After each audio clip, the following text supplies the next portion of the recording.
Maintenant, on agit. MLCVFF, MeToo, iWars sont autant de mouvements qui militent contre les violences faites aux femmes. Mesdames, Mesdemoiselles et Messieurs, honorables membres du jury, bonsoir.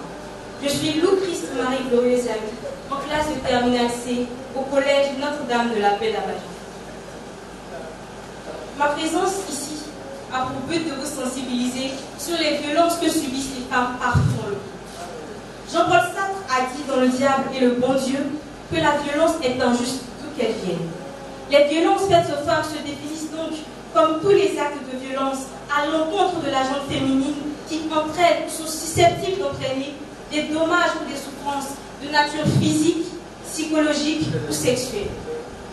De cette définition émergent trois questions nécessaires à expliciter pour mieux cerner ce fléau, à savoir quelles sont les causes à la base de ce phénomène, comment se manifeste-t-il en termes de conséquences, et enfin, quelles solutions suggérer en vue de l'éradiquer.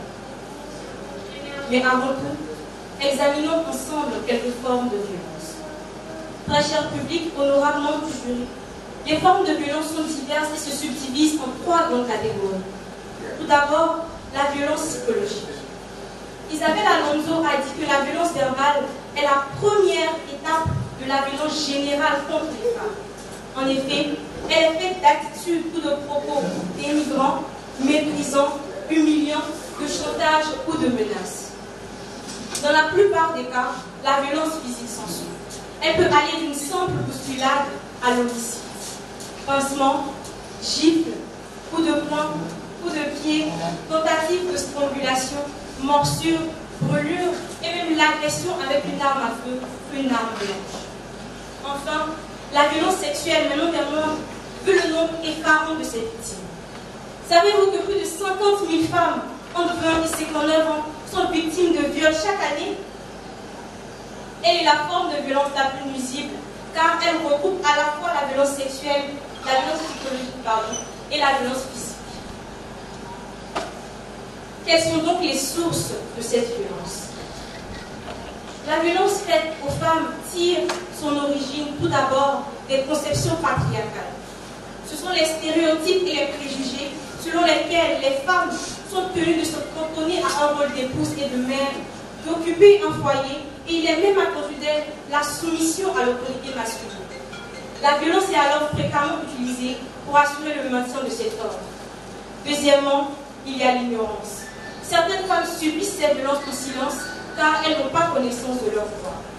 D'autres, par contre, préfèrent garder volontairement le silence par peur d'être jugées ou humiliées. De plus, il y a l'impunité. Car même quand elles arrivent à briser le silence, même quand elles arrivent à dénoncer les auteurs des violences dont elles sont victimes, elles ne sont soit pas prises en compte, soit accusées comme seules responsables de leur malheur.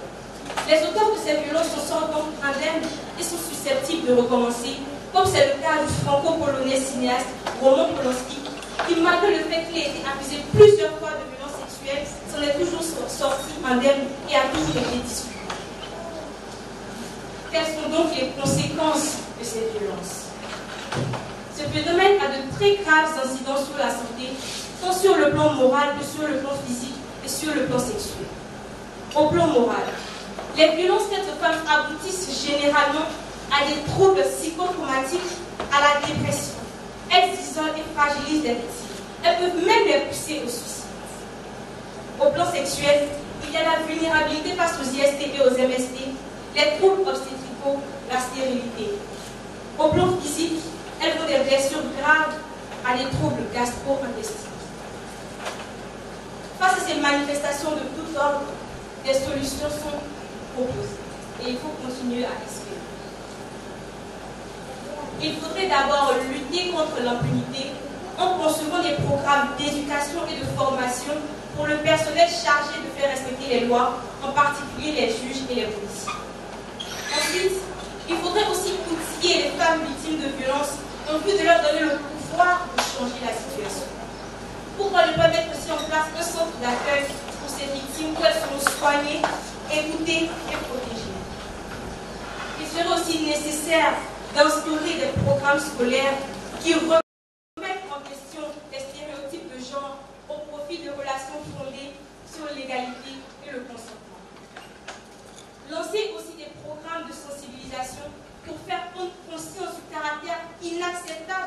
la violence à l'égard des femmes.